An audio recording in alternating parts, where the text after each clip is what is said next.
Breonna Taylor's family and lawyers welcome the sentence 5 years after she was gunned down by police during a botched raid. I'm grateful for the judge for giving some time because we could have walked away with nothing according to what they recommended.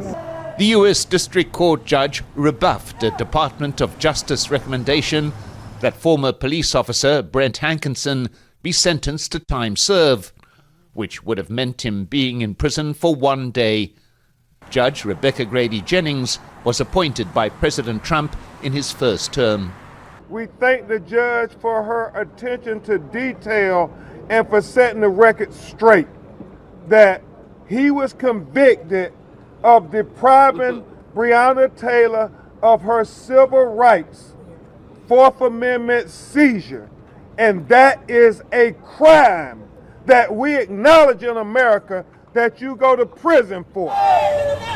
Earlier, a small group of demonstrators who attempted to block traffic were forcibly moved by police. At least 4 people were arrested.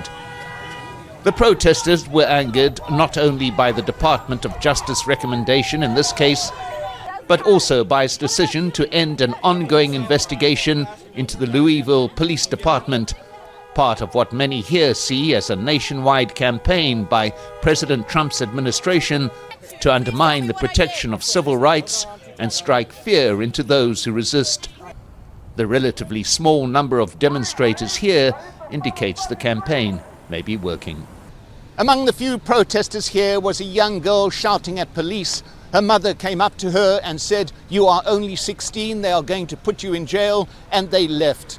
This highlights the impact of the massive crackdown on civil rights protections by this administration, and the massive protests that one saw in the wake of the killings of Breonna Taylor and others are now just a distant memory.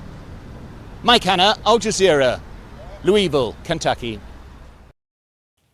Make sure to subscribe to our channel to get the latest news from Al Jazeera.